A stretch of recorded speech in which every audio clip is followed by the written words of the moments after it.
Welcome to today's workshop on the Stipendium Hungaricum Scholarship, which is a scholarship for Hungary. Um, I will very quickly introduce you to our project EduAccess and to the panelists for today, who will then take over and give you an overview of the scholarship and talk to you about, what it covers, what the application process is like, what is the timeline, what are some of the universities for which you can make an application, what are the documents that you need for this scholarship, and then we move to the Q&A. Very quickly, we are Project EduAccess. We believe that access to higher education, leadership, and professional opportunities is a privilege that most people from marginalized communities are systematically denied through cost, information, and dispositional barriers. And we try to improve inclusivity in some of these spaces by removing some of the barriers for marginalized communities in the global South. Um, we have with us two wonderful panelists who you might have seen in our videos before as well. We're very grateful for them for showing up for our workshops and for supporting our project. We have with us Tabish, who is doing a PhD at the Institute of English and American Studies at University of Debrecen and was or is a scholar from 2023. And we have with us Zeeshan, who did the MSc in Computer Science from a university whose name I cannot pronounce, but also received the scholarship in the same year. Thank you once again, Tabish and Zeeshan, for joining us today. And I will hand it over to you, Zeeshan. Sure. Thank you so much, and thank you everyone for joining. And so I will just give me my brief introduction, and then we can start over with the slides. So my name is Mohammed Zeeshan. So I'm currently doing my master's in computer science cybersecurity specialization, and I came to Budapest, Hungary in 2023. And yeah, so I'll just start with the overview. So talking about the scholarship, Stipendium Hungaricum Scholarship, it's all started in 2013. So and India started to nominate the candidates in 2015-16. So I believe this is the 10th round for the scholarship, and it's a fully funded scholarship. Of course, it covers your everything, tuition fees and everything, which we will cover in the coming slides. And there are, of course, 90 countries in overall, which includes India as well. And it covers bachelor's, master's, 1 tier master's, which is basically MBBS in India, but here they provide the MD degree, and of course the PhD programs. And there are also short-term programs, like 3 to 12 months or something. So it covers the whole range of the courses in this. And the main goal of this scholarship was to internalization of in Hungary especially. And yeah, so let's go to the next slide, and we will try to so as I mentioned, it's a fully funded scholarship. So the main part is the tuition fees and the health insurance. So it's fully covered, the tuition fees and the health insurance. So, and the other thing is living allowance and accommodation. So I believe 43,700 forint is, this is what it's the Hungarian currency. So of course this is sufficient if you are living in the dormitory. And if you are living outside, so for sure this will be not sufficient, that much sufficient, of course. And if you're a master's and bachelor students, you will get this amount. And if you're planning for PhD, then you will get 140,000. So I mean, this is actually pretty good for if in case you are living in the dormitories. And if you're not comfortable with the dormitories, if you're planning to take your private apartments, then that 40,000 per month will be credited to your account, other than the living allowance. And also there is also one more thing about the travel allowance, which is being given by the sending partner, which is UGC for us in India, and it can be different for other countries. So it's not officially mentioned, but I know people who have like applied for this and got the refund. So it's basically fully funded, which covers everything. So Let's see the next slide, and I'll dive deeper into this. And so let me talk about the application process. So talking about this, it's basically a two-step process, not a standard one-step process where you go and apply and that's it. So the very first thing is you should be nominated by your home country. For us, this is the Ministry of Education, and it's being managed by UGC. And the first thing will be to go and apply to the application form in the platform, which is apply.stipendicum hungaricum.hu. And in that you have to choose so once you start the application, so there will be options like you have to give the priorities of the two universities which you are planning, two universities or two program. Either it can be in the same universities or it can be different universities, and you have to mention that. And just a note that be very sure about the priorities, because if in case you got accepted by both of them, you will be only allowed to accept the first one. So make sure to do some research about the universities which you are giving the priority. And then once you have done applying on the stipend website, then of course the documents which are important is the statement of purpose and English proficiency is not mandatory according to the official website of the scholarship, but given the condition, depending upon the university's eligibility criteria, they may ask you about IELTS, TOEFL, or if you have the medium of instruction from your universities, it will be very good. If any case, if in case someone is not able to give the exam. But I hope you are not only applying for this scholarship, of course you are applying for other scholarships as well, so it will be a good practice to give the English level exam. And if not, then you can for sure go ahead and submit the medium of instruction. So I will of course tell you in detail about this, but the very important thing is once you go submit the application in the official scholarship website, the next part will be you have to send the physical documents, just to make sure that, it's physical, and you have to take the printout of the application form, attach all the supporting documents whichever you have, your transcript, your degree, your certificates, any extracurriculum activities. And so you have to make sure to put it in the envelope and send it to this given address. This is for the UGC. And the deadline for this application to apply on the scholarship website is 15th of January. And to send the physical documents, after that you will send the physical documents by 22nd of January. So it's very important. If in case you miss the physical documents, so for sure they will not you will not be able to move forward with the application, because nominating getting nominated from the sending partner is one of the important step in this application form. So make sure to after you submit the application, take the printout of all the documents and send it physically to the sending partner, that is UGC. It's in New Delhi. So make sure to manage the time, because it depending upon the state where you are sending, it can take around 1 week to 2 weeks. So make sure to submit it as soon as possible and send it to the nominating partners. So I will also dive deeper how and who are the authorities who manage this and evaluates your application in the coming slides. So let's see the next slide.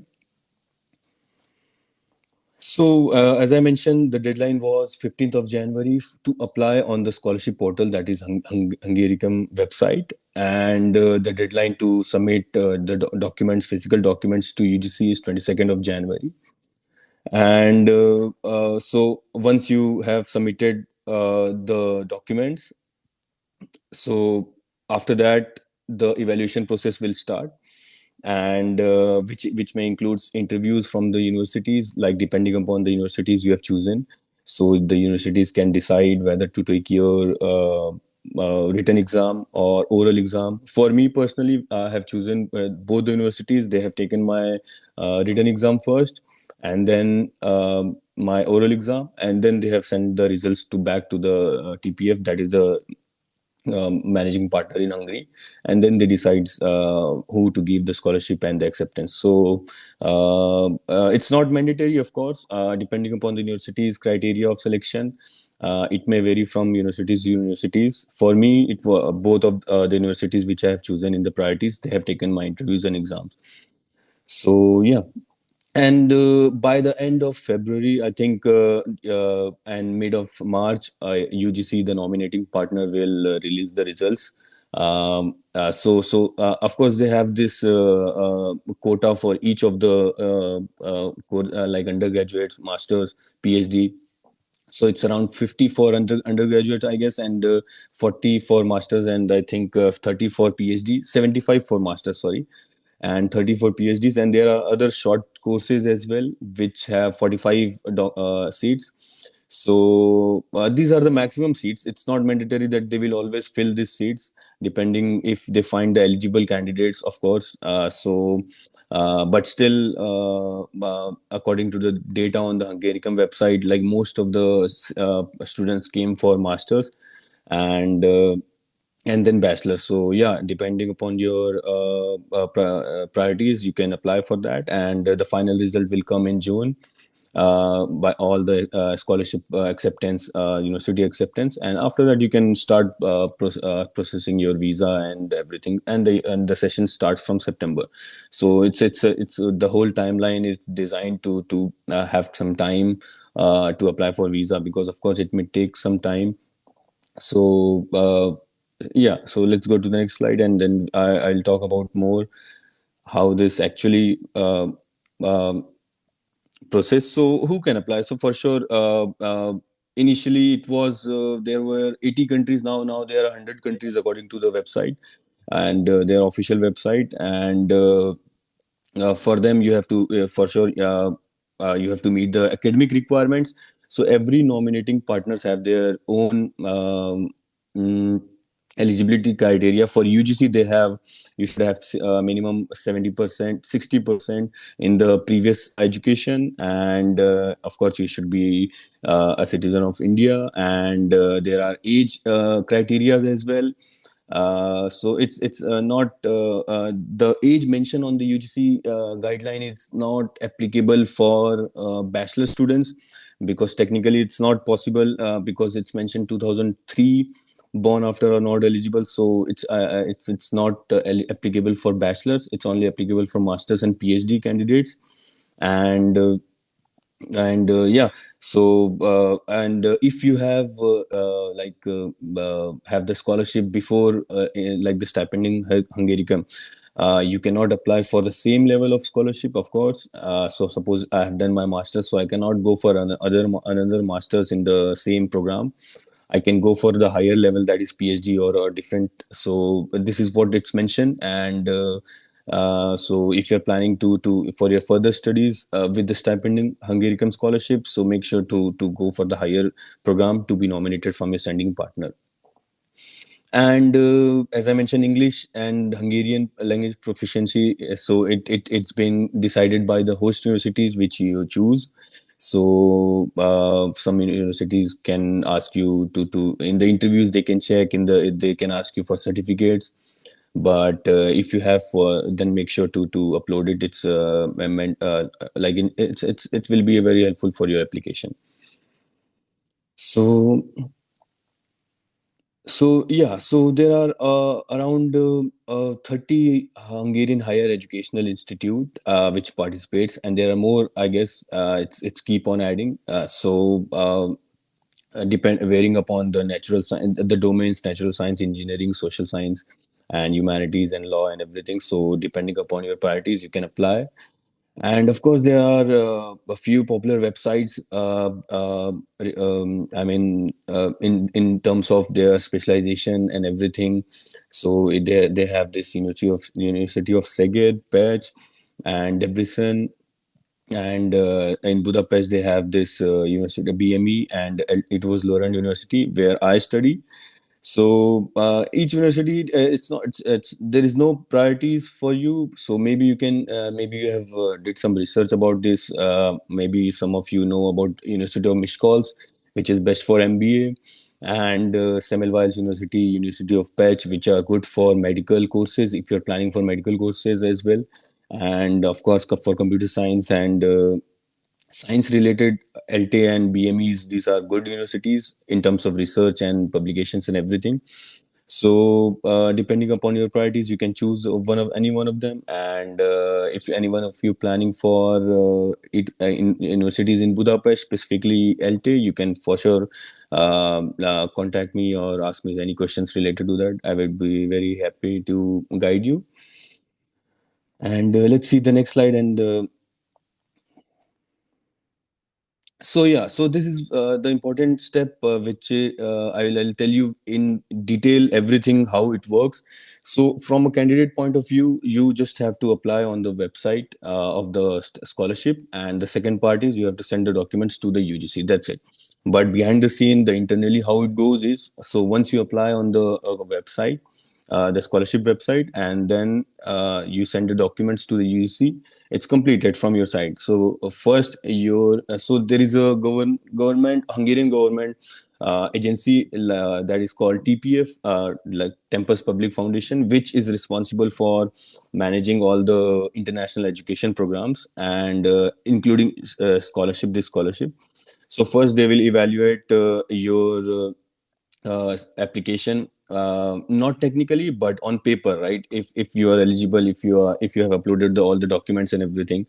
So if that is completed, then what they will do is they will send all the list of the students from particular countries. For example, in India, they will send it to the UGC, that these are the eligible candidates, they have completed the applications and everything, and all the on paper it's completed. Now the UGC will start evaluating each of them. Just to mention, UGC may not read your motivation letter, but universities and the scholarship committee will for sure read your motivation letter. So, and once the UGC will receive the list of candidates from the Tempest Foundation, they will start evaluating the candidates and they will start nominating. Once they have nominated, they will send back again the list of nominated students to the Tempest Foundation, and then the Tempest Foundation will distribute that eligible nominated candidates to the respective universities. So a very important thing here is in the motivation letter. Of course, you have to give the two universities name, right? So so there can be question, right?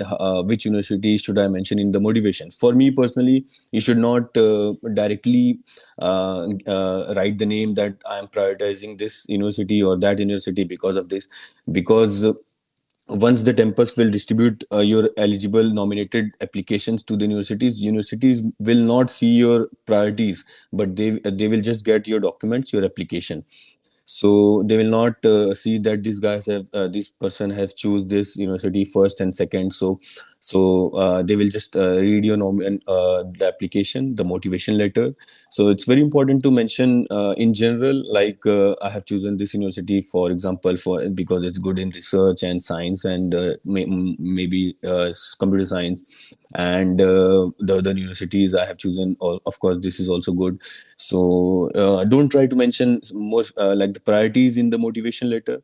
Make it little general, but maybe you can play around with the words. But for me, I will suggest not to mention that directly.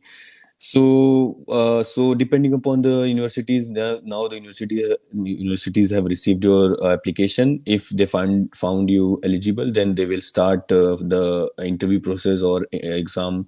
They can take your online exams and then interview, and then they will evaluate everything.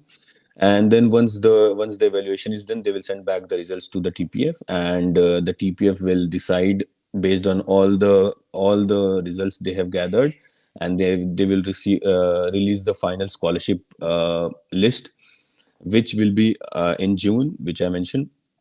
And I have seen people like they have cleared the interviews round for both the universities, and but still because of some reason they were not selected for the scholarship. So in that case, TPF give you the chance to continue as a self-funded, So it's up to you whether you want to continue or not.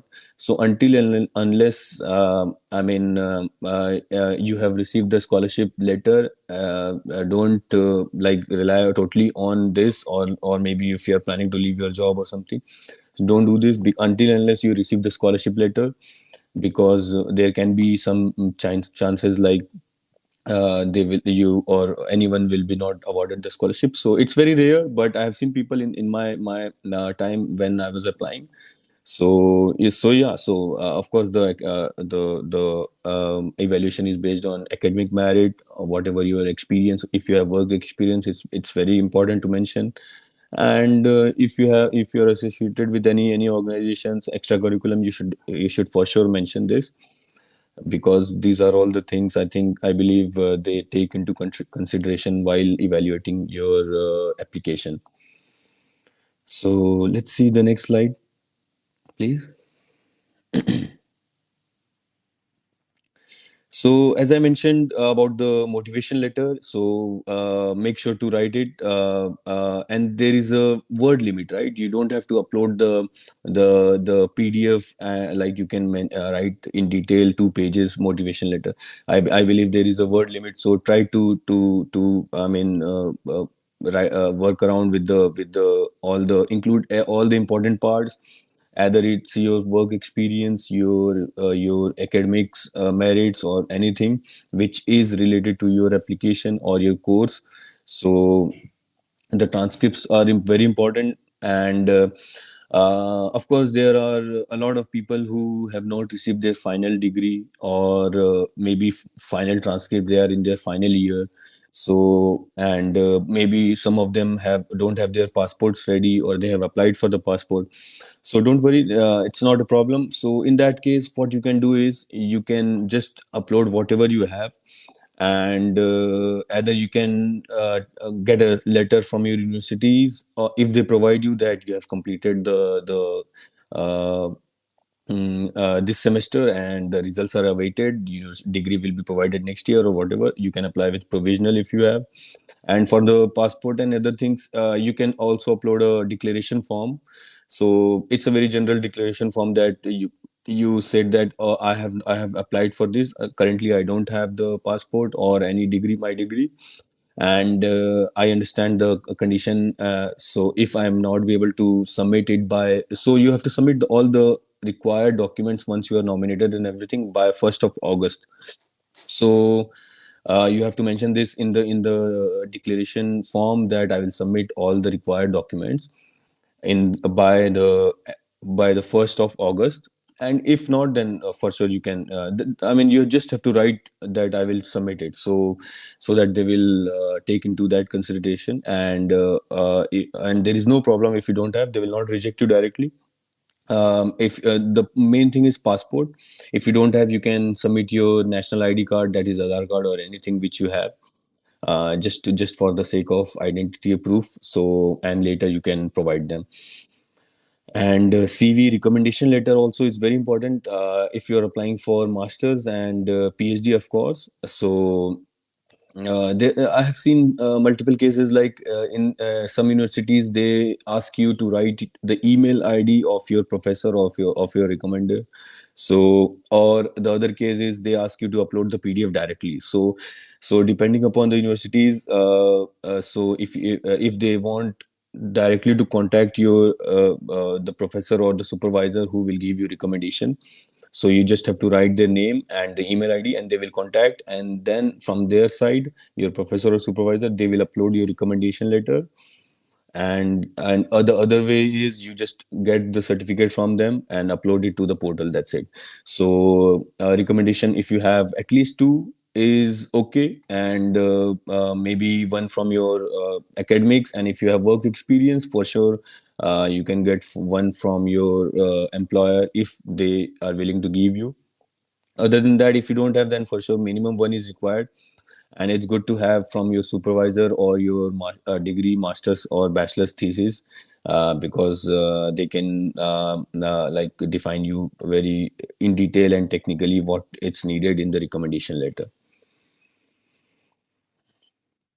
So let's see the next slide. And So, as I mentioned, the documents which you have to submit to the nominating partner, that is UGC for us in India. And so the first one is as I mentioned, you have to take the print of the application form from the scholarship website. And also UGC has another form on their portal, which you can find, or maybe I can share here. So you have to fill that form and everything, and mention all the details. So your birth certificate, wealth certificate, which will show your date of birth, of course. And as I mentioned here, if you don't have, if your results are awaited, you can submit the mark sheet of 11th class, and similarly for same for the graduation. So for the graduation, it's very important, because every country has their own way of evaluating the grades or CGPA. So in India, we have this out of 10. In here, we have out of 10. In other countries, they have different CGPA evaluation. So I believe every university, they provide you how they calculate the CGPA and everything. For me, it was on the back of the transcript or results. So it's you should and add that document as well, and submit it to the UGC, and the scholarship form as well, so that the other country will, other side, they will be able to understand how they are evaluating the grades. So if you have mentioned like 8 or 9, so how it's being evaluated, so based on the credits and everything. So it's very important to upload that document as well. And if you're not able to do it, find it or something, you can ask your universities, or you can find it on the internet very easily, because it's very common for people to have this document. And yeah, passport. And if you don't have passport, for sure you can go with the national ID card, that is Aadhaar card.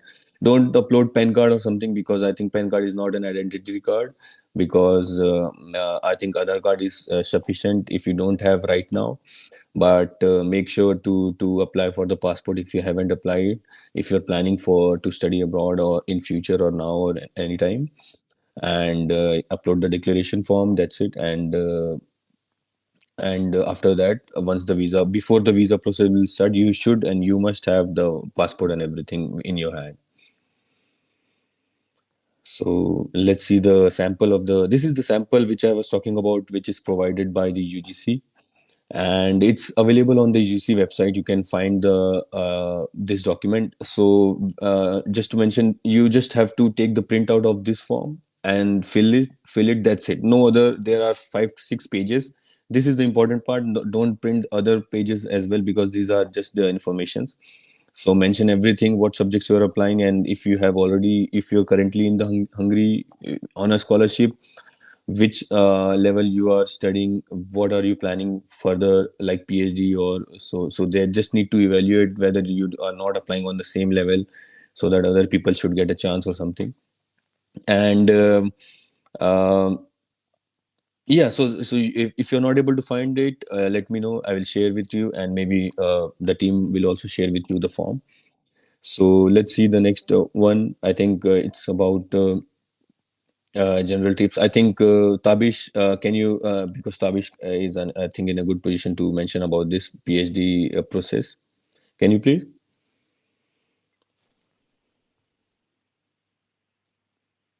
Am I audible now? Yeah. Yes.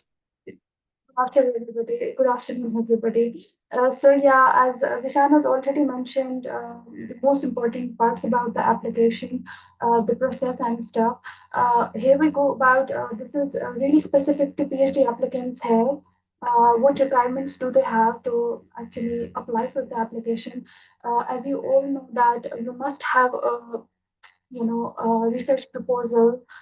There are some very important things. For example, your research proposal is really important. Your motivation is really important. Your other voluntary work or work experiences. These are some of the really important things that you need to have beforehand, along with your transcripts that Zishan has already mentioned. So the process is a bit, untidy to crack, but I won't say that it's too tough to do. So what you can do is like somebody has written that there's a lot of background noise coming from you, so I'm not really sure. Is everybody having such problem? Um, there is some faint noise, but I think you are audible. If you come slightly closer to the screen, maybe it'll be better. Am I audible now? Yeah, I think it's great now. All right. So, first and foremost, don't be just blind about it. What you can do is there is a website which goes like tori.hu, which is mentioned in the general tips. Point number two, that you need to visit, and there you can see a lot of topic announcements. That is actually one way to go about it.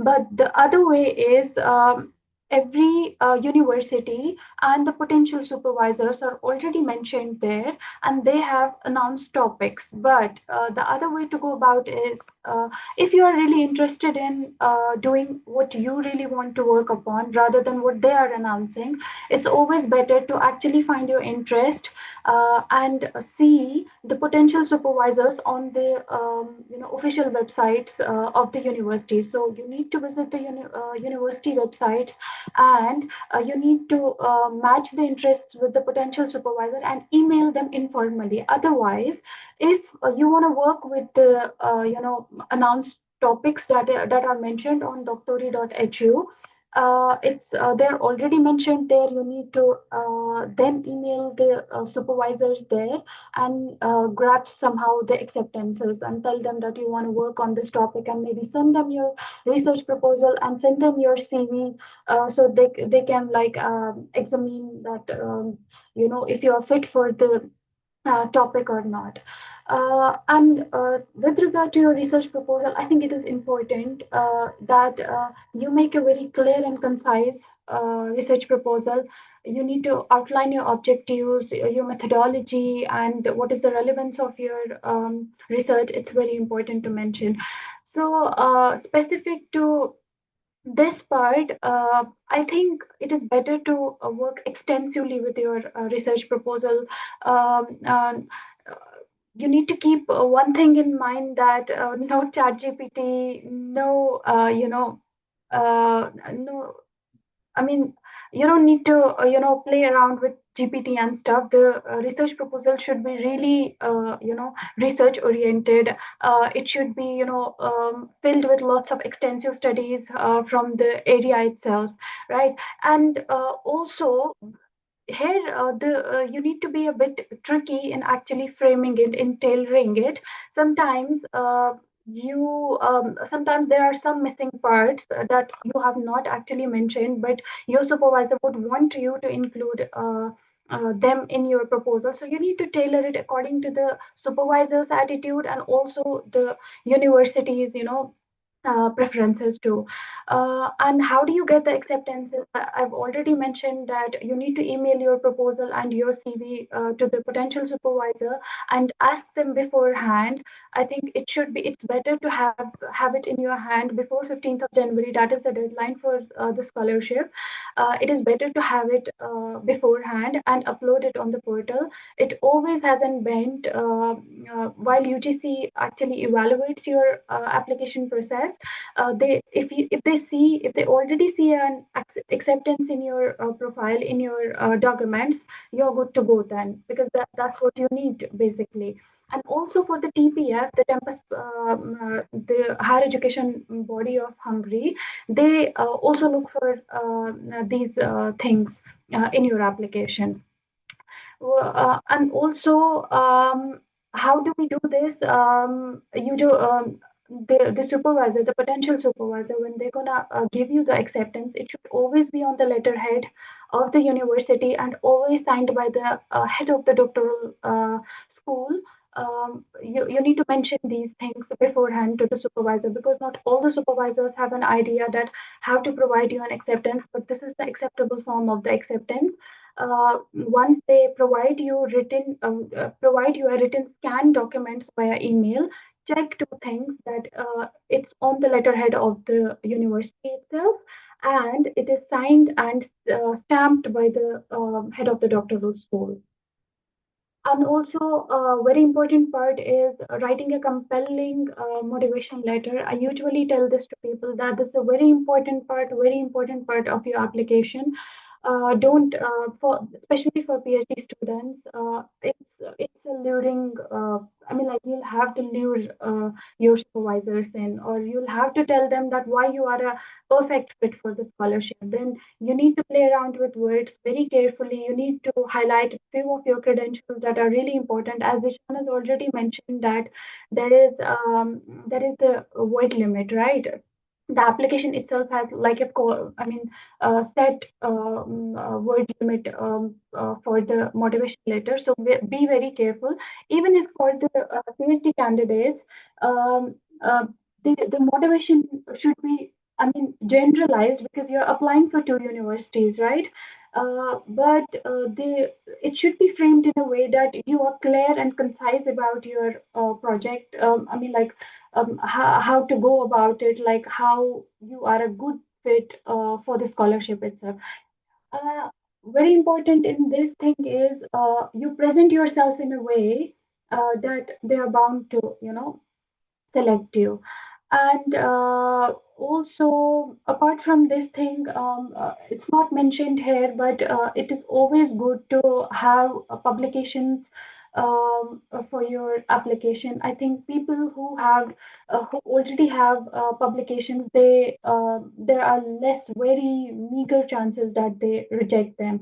Also, if you're not ready with the publications, I'm sure that if you're applying for a PhD, or maybe even nowadays for the master's program, um, in the final semester when you write your master's dissertation or your bachelor's dissertation, because that is your work, because the work is primarily belongs to you, right? So you can maybe submit that chapter as well, only if you are asked by the supervisor. So in my case, what really happened is, I had written a master's dissertation, and I had two publications already. So my supervisor kind of asked me about those two publications, and he asked me about my master's dissertation, and then he evaluated me, and then he asked me for an oral exam, like where we talked a bit about like how to go about the research and stuff. So what did I do in my previous research? We just had a very informal sort of interview with it. I mean, like it was not interview, it was a discussion sort of thing. So he tests like how deeply you dive into the research and stuff. So basically, it's a research aptitude check. But apart from that informal interview, of course, I went through a very formal one, but that came like later on. But this was basically for to get my to get my supervisor's acceptance. So yeah. Also, very important is even if you were not able to grab your acceptance till 15th of January, it's okay. Keep writing to the professors until you're sending your documents to UGC. Once you'll have your documents ready by 20th of Jan or so. um, I mean, in Indian criteria, in the UGC's criteria, see, there are a number of students already applying for the scholarship, right? So there are few things that set you apart. One of the things is like everybody has masters. If somebody is applying for PhD, everybody has masters, and everybody, like, maybe their GPA is also very nice, but your publications, your research proposal, and your work experiences, volunteering experiences, and workshop experiences, conference experiences, these are really important. So this could set your application, really, this could give you an edge, that why they might select you. And also having the good grades is really important. Can we have the next slide, please? Yeah, for the further information, you can go to stipendiumhungaricum.edu, or maybe you can visit UGC's website. Uh, there's a little, there are notification boxes, and the below part of the UGC website, like when you drop down, there are basically informations about these, scholarships that UGC, sponsors. So yeah, that's it. Thank you. Okay, thank you so much, Tabish and Zeeshan. That was really, really comprehensive and I'm sure very helpful. We now move to the Q&A part of the session. Um, and I think, Zeeshan, for me to spotlight you, you'll have to start your video if you can. Yeah. Um, Yes. So there's a few questions in chat. So as I said, we're now in the Q&A section of the workshop. So you can put your questions in chat or you can raise your hand and ask your questions directly. I'll read some of the questions from chat. So the first question is, what are the key points for the motivation letter, and is there any specific format in which we should write it?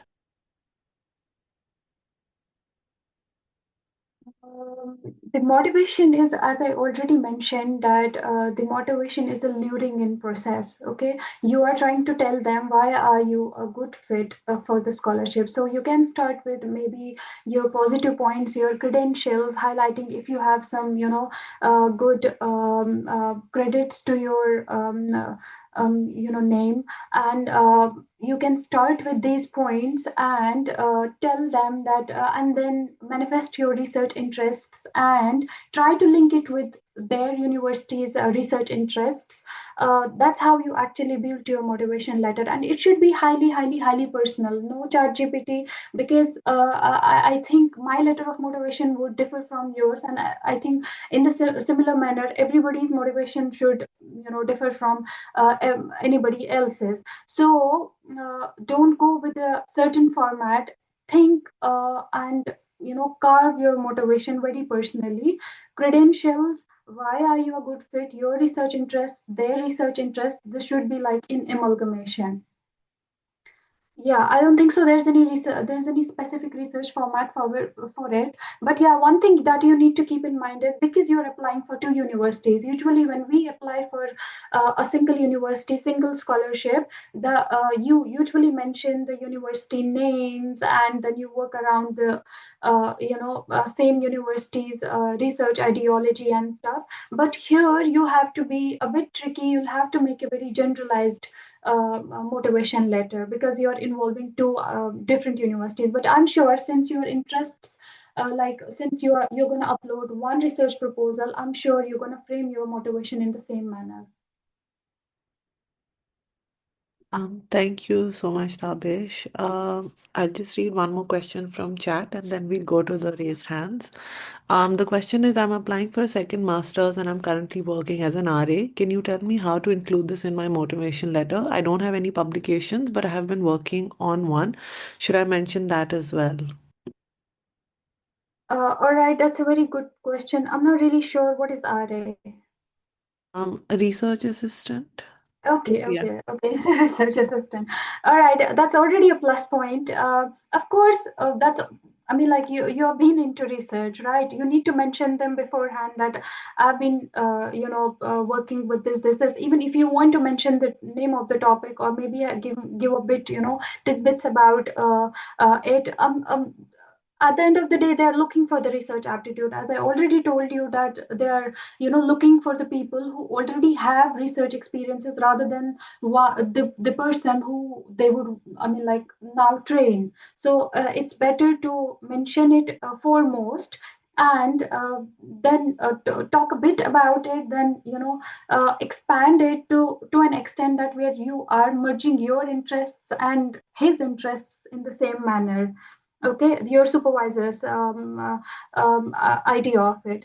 Have been working on. Okay, all right. Because you do not have any publications, you can, the type of publication, or maybe the publication you are working upon, maybe you can give them an idea, not in a way that, okay, you are going, because this is not something really concrete that has not come up yet, but you can manifest it in terms of your interests, that, okay, this is how I would want to, deal with it, this is how I am interested in this topic.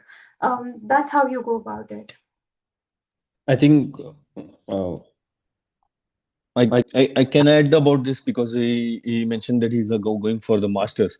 So personally, for me, I believe if you are working in a research work, for sure it's a very good plus point. But if you don't have any research publication or something right now till now, that will not be a problem, I guess, because as Tabish mentioned, for PhD, of course, they expect someone to have some experience in the research and already have the paper or something. But for masters, I don't think that this will be a problem. But as you mentioned, you are already working, so please make sure to mention this in the motivation or anywhere you want. So it will be a plus point for you.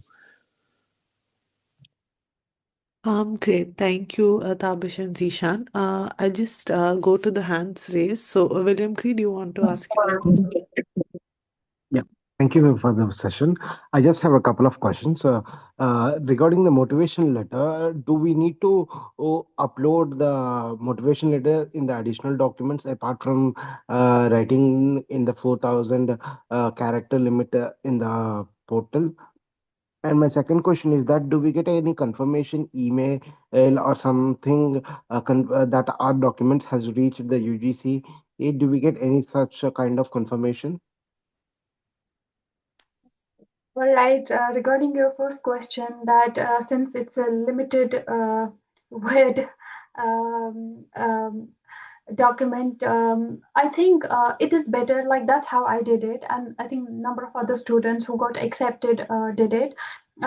You just frame maybe a mini version of like 4,000 characters in the set box, but then what you could do is like maybe you can frame an extensive one. Okay, I did it and I uploaded it in the document section, which is not the problem. It's always good to have that.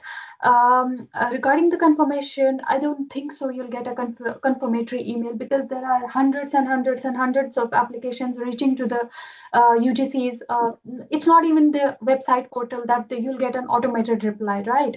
So you'll have to send the documents physically to New Delhi, and I don't think so. There's any confirmation, but yeah, the address they have given, everybody's documents reach there. Be precise and specific with the address. And be sure that it's going to reach there. And also, very important thing is because in India, usually people like students, what mistake they do is like they do the general post. Don't make a general post to UGC because since Zishan already mentioned that you must be, posting it from different faraway states and stuff. So it is always better to go for the speed post so that it reaches in not in 2 days, like in 4 days. And be careful about the weekends. Okay, don't post it on the weekends because usually the speed post is. It's closed on Saturdays and Sundays, so be very precise about it. And it is better, just a tip, because now that we all have gone through this, post before 12 in the noon, post before that, because flights they usually take these posts and stuff post one, so be very precise about it. Yeah. And also, do we need to submit the medical certificate during the application process or during after the So interview? We do it. no, I don't think so. That's quite a requirement. I think you can upload the okay, you have a feasibility, which is a very good point here. You have the feasibility to upload your documents up till I think April or so, April or May, as far as I'm not wrong. Okay, one very important point, but that was a miraculous sort of point. But I want to mention here that since I was too, agnostic about the process when I was actually, decoding it. So what really happened with me is I did not upload my acceptance up till the end of February. So basically, when I sent my documents to UGC, it was without acceptance. But mine case was really, I think that was sort of, I'm not really sure. I've just seen it in my case that I was selected without an acceptance. But then later on, my acceptances were basically late. But that really helped. My acceptances actually helped me when TPF was actually evaluating my profile. So I was selected without an acceptance in UGC, but it really helped me when I was, when I had my interview by the TPF, because without the acceptances, I don't think so you can go through it, because there are lots and lots and lots of applicants. Yeah, and also, Understood. as you mentioned, Tabish, about the uploading the documents. So, even if you submit the application, and so by the time, suppose, as I mentioned about the English exam, suppose IELTS or TOEFL, so you will receive the documents later. So you can upload the documents on the submitted application as well. And similarly, same goes for the medical documents. Once you get nominated, then they will tell you to go for this medical checkups and upload the documents. So You but have yeah, Yeah, you have yeah, enough time to actually upload them up till May, probably. yeah, But exactly. I would always suggest that have acceptances beforehand, have all these, important documents. And with regard to your transcripts, it's very important to have them attested by the Ministry of Higher Education in India, which might take you, a week or so. So be precise with your documents too. I mean, like, you don't need them for UGC one, but for the TPF one, it requires an attested, and for your visa process also, you require an attested version of your document. Understood. One last question. In the sample UGC form that was shown in the screenshot during the presentation, I had a small query. Should I mention under the section the subject you're applying for the for this? Should I mention about my first choice or should I mention about the second choice? Because I'm applying to different programs which are somehow related to each other, but not exactly the same. So under that column, the subject applying for, should I mention and talk about the first course of choice, or should I write both subjects I'm applying for? I think Zishan can Can, answer. yeah, yeah, yeah. Can I ask, like, what's the domain? Like, what's the domain you're applying?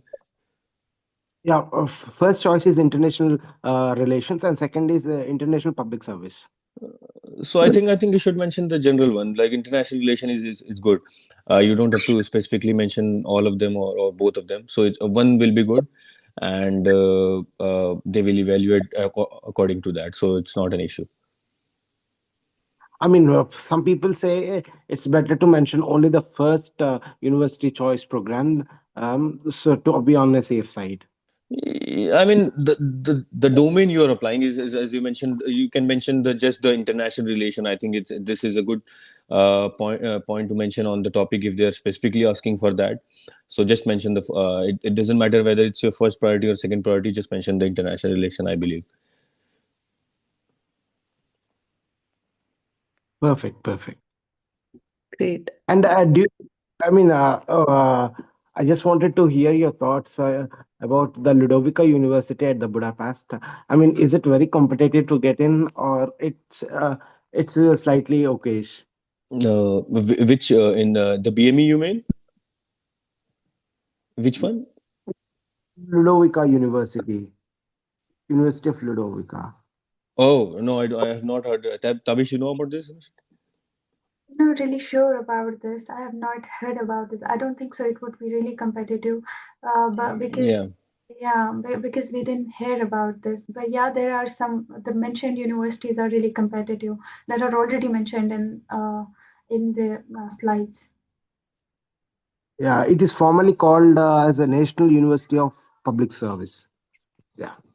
All right. Mm-hmm. Maybe I mean, like, you can inquire about it. You can check its QS rankings. You can go about its like European rankings and stuff. Maybe you can grab an idea about the university itself. Perfect. Thank you. Thank you so much. Great. I do see we have quite a lot of questions and we've already reached the 1 hour mark, but if it's okay, Tabish and Zishan, maybe if you can. Yeah, we can take them. Okay, great. So Shaurya, do you want to ask your question and then we'll go to Rahil?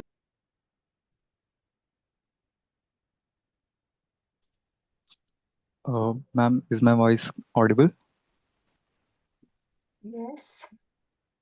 Good evening, ma'am. My name is Shaurya, and I'm currently applying for bachelor's in under the Stipendium Hungarium program. And I wanted to ask if I have to upload high school certificates, and I have just completed my intermediate class 12th. So should I provide my only class 12th certificate or from class 9th to 12th certificate?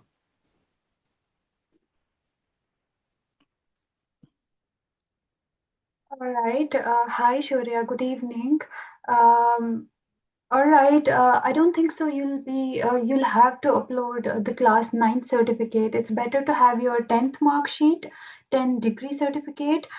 If you have 12th mark sheet, I mean like the intermediate one, if you have its degree certificate, it's better to upload these four things. Okay, ma'am. I'm applying for bachelor's, so I have the 10th board exam certificate and the 12th board exam certificate. Yeah. That's what I'm talking about. I think two are enough. Okay, ma'am. Thank you. All right. Great. Rahil, do you want to ask your question?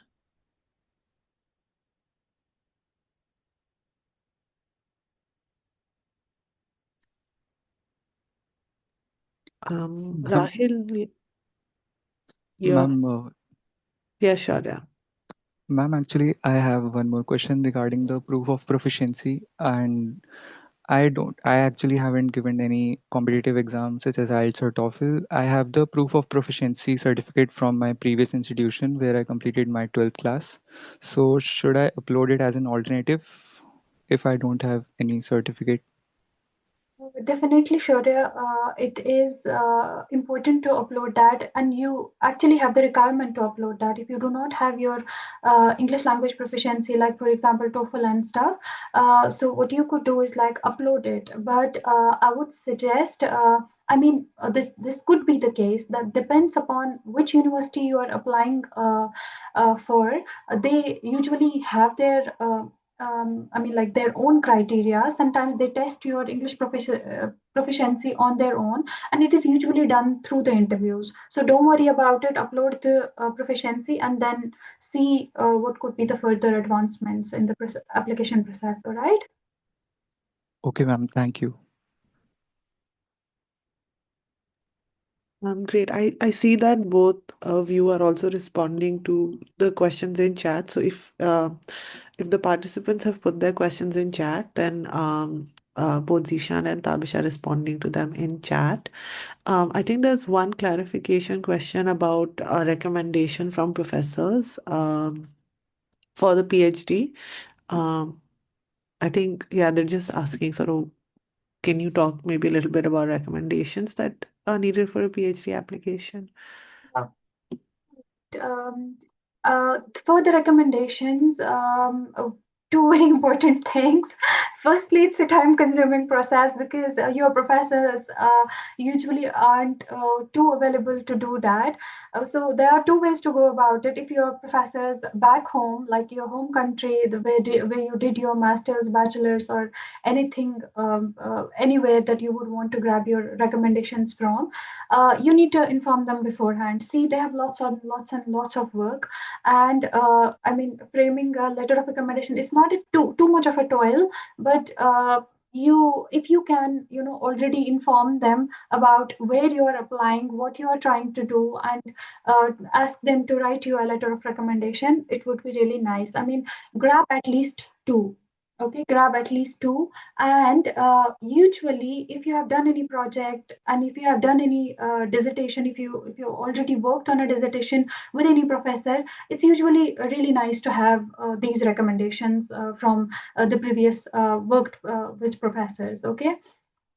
Also very important is if your professors do not have too much of time, what you could do already is maybe write a generalized one, maybe not with two intricacies, and you can hand them over to your professor and tell them to rework with it a bit, and um, you can have a letter of recommendations that way.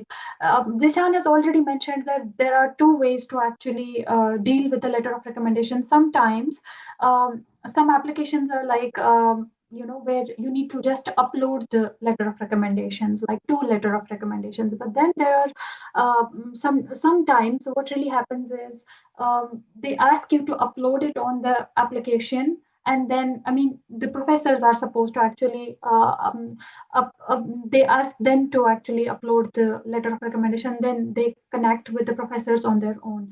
But usually for the stipendium one, it is like there's only one way to go about it: upload the letter of recommendations on the portal, and simultaneously send them to UGC2. Whatever you are putting in your Stipendium Hungaricum application on your on the portal itself, take exact same printout along with your documents, your research proposal, your publications, your letter of recommendations, motivations, anything, any work experiences, certificates, volunteering certificates, anything that you have to your credit. It should also go to the UGC portal too. Yeah, I would like to add there is one question about the SOP. I think it's very important because the question was whether should we mention about the scholarship, why we deserve a scholarship, and about the program I'm applying. I think the main focus should be on the technical side, like why I'm applying, what's my motivation, and of course you should mention about like the scholarship as well, because it will be read by UGC as well, and the nominating partner, and the universities as well.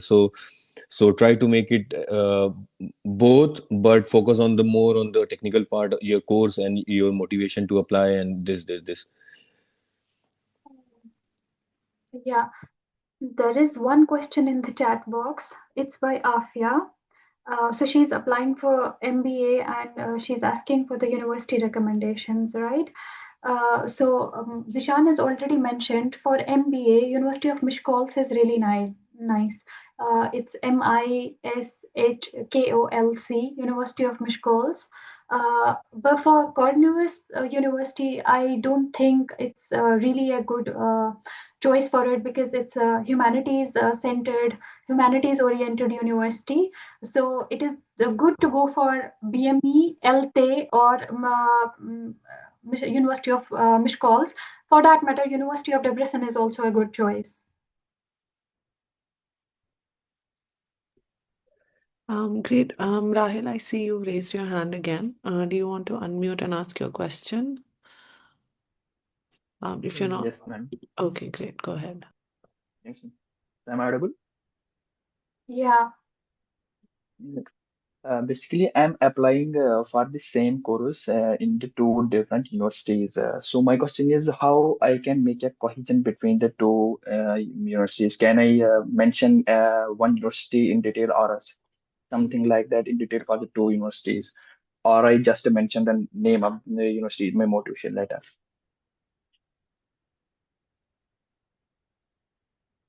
As I've already said that you don't need to mention universities in your letter of motivation. It should be very general. You need to talk about why do you want to go for this course? Why are you generally a good fit for this course? You don't need to mention universities. Had it been so, it was just for one university, I would have asked you to, like, frame your motivation letter in the same sense. But it's a very, it's a common sense that since you're applying for 2 universities, writing about one university and not writing about the other university, because the portal is seen Yes, by ma'am. both of the universities.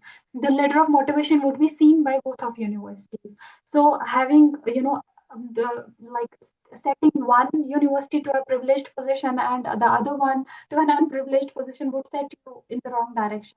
So don't talk much about universities, but yeah, talk about, for example, Hungary. Talk about this idea that research in Hungary focuses on this. So my motivation to go about is like try to link your interests with the general research standards here. Don't go in university wise. No. Okay, ma'am. Thank you, ma'am. All right. Great. I think, yeah, there's one more question on sort of what metrics do we look at while shortlisting universities? Okay, which is a very good question. It depends what field you are actually applying for. One thing, the QS ranking should be looked upon. Other thing, very important, and also if you are, if you're looking for part-time jobs and stuff also, so the location matters also. Primarily, if you're going for research, it's important to check the research credibilities, the publication credibilities of the university, which are like really available on every university's website. And also, even if you give a Google search, it's going to highlight, it's going to be there. Check the university rankings too, and check the cities they are located in. If it's for life sciences, University of Debrecen is really nice. If it's for medical sciences, University of Debrecen, University of Page, Semmelweis University, they are very important. You don't have to think twice about it. If you are choosing humanities, again University of Debrecen, Cornelius University, they are very important. If you are choosing any professional courses like computer sciences or maybe other professional courses of engineering and stuff, LT is very important. BME is really important. I mean, like there are some eminent universities that you can look up to. Great. I think now all of the questions that were in chat have been addressed. So if there's any other question that either somebody had put in chat and we've not taken, or you wanted to ask, now is the time. So we'll take final questions. Yes, Shaurya. I'm considering one situation where I think I will, matlab, if I get accepted and I have completed all my education in Hungary, so what will be my future after completion of my degree mainly? Sh- Sure, matlab, I am asking, will I come back to India for everything, or there is a matlab, work time visa for students? Like I can go if you want. Yes, Ishan, go No, ahead. no, no. If okay, basically it's up to you, right? So what's your plan after the whether you're planning to gain some experience or studies or whatever you want? There is no obligation to come back, according to my knowledge. But if you find a job or something, I mean, technically, you will see, like, of course, the government wants to go and study and come back and work for your own country and everything. This is what the main goal was of a government scholarship. But if you're planning to, if you're getting a job there and everything, and if you're planning for further studies, for sure you can stay back in Hungary. And I believe the market is good, not that bad, especially in the Europe if you consider. So it's up to your priority. So maybe Tavish can add something else more about this. Important point is, as far as I could understand Shaurya's question, Shaurya, after the completion of your degree, till your permit is actually valid, once it's over, it usually gets over when your study period is over. But then they provide you an option of job seeking visa, which goes nearly for 9 months. And in this period, you can figure out, you can apply for different jobs, but you need to keep two things in mind, that you need to have the sponsorship on your own, because in Hungary, as far as the laws are considered, immigration laws are considered, you're not supposed to actually do the job in this period, but find the job, find the one, because it takes a lot of time in European countries to actually hire a lawyer, then the visa process and stuff. So it's like a pretty time consuming process. So you usually have 9 months of period where you can figure out, or even some there. Then there are some positive points also, that during your bachelor's or your master's, some students actually find the jobs, and they don't have to even go through this 9 month period. They can directly start a job after their degrees, or maybe during their degrees, because I've seen lots of students. I think the same goes with Zishan also. He's been working with he's starting his work with Sony in shortly. So I mean, it's not a problem until and unless you're finding a job. It's okay. I think you can make your stay here. And also, I think from here you can figure out, like for your masters, you can figure out really different options too. So it's always better to have an experience. Okay, ma'am. I understand. Thank you. Great. Yeah. I Can think, you? yeah, Zeeshan. Oh, sorry, no, that was William Cree. Yeah, so yours is the last question, then we'll take William Cree. Go ahead.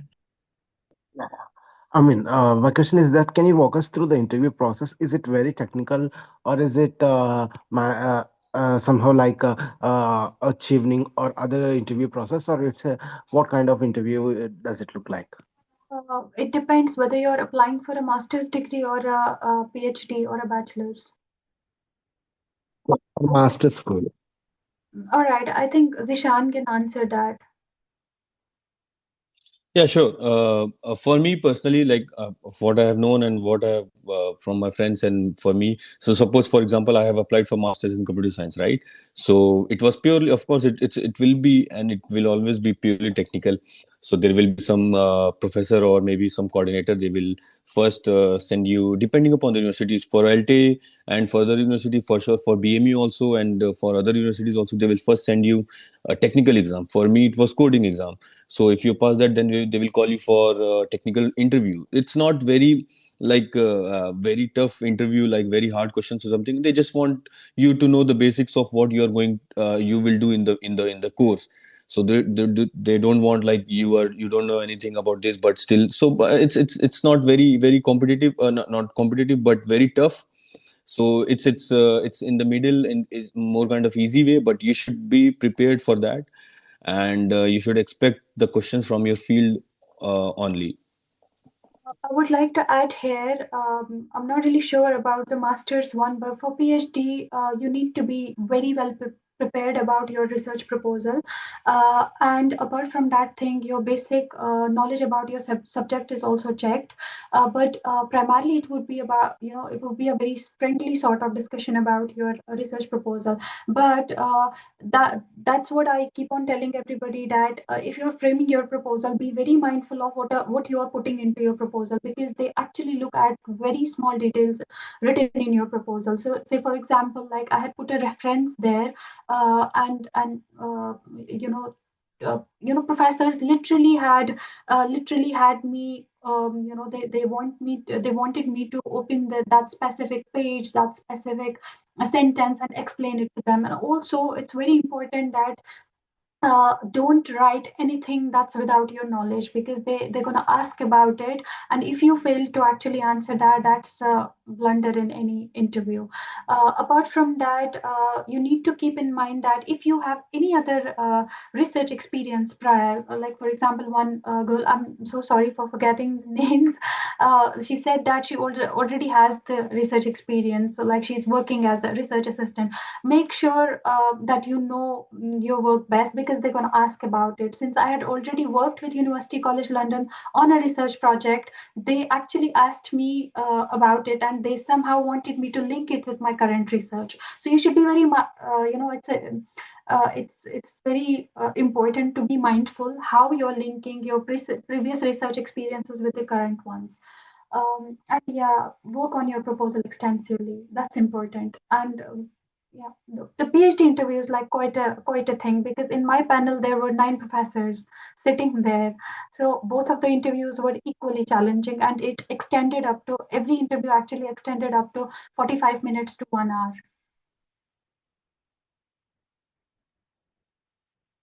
Great. Okay, so Amna, I see your hand raised. Do you want to unmute and ask your question? And that would be the last question we take. Hello everyone. Sorry, I have joined a little late the session. I don't know if my question was already answered or not. So I am applying for a Masters in Architecture program, and I have 4 options. Number one is BME in Budapest. The other is Buda University. I hope my pronunciations are right, in Budapest. Another is in Pex University, and the last one is I don't know exactly how to pronounce it. Chennai Estevan something in Gayor. So how should I prioritize? I have to choose two options. So how should I prioritize them? Thank you. It's quite simple, Amna. Hi, Amna. It's quite simple. You check the university rankings. You see that what you look at the curriculum of the respective departments. I mean, you talked about architecture, right? Go to the architecture departments, the official website. See what curriculum they offer you, and see if you're interested in actually doing that or not. I think every university offers literally diverse sort of curriculum here. So what you can do is like you can find your interests accordingly, and apart from that, check the university rankings. I think BME is a good option. I think you mentioned one in Geor. That's also a good one. Go about the university QS rankings. That's gonna help you. Yeah, I think the same. I think for me personally, I know about BME in terms of architecture, so it's good. It's a good choice. Make sure to put it in the first priority. The second one, Obuda. I'm not sure about Obuda because you mentioned Obuda. I believe so. Obuda is not. I don't know about Obuda, but the third one, Gior in Gior, is good. So make sure to put the BME one on the first priority because it's a good for architecture. Check University of Szeged and University of Page and University of Debrecen too. See, go about it and see the curriculum. I think it's better to choose about the, choose the famous ones and the um, good universities rather than lesser known universities. Perfect. With that, we will end the session now. It's gone over quite a lot. Thank you so much, Tabish and Zeeshan, for joining us again this year and for really taking the very many questions that came up today.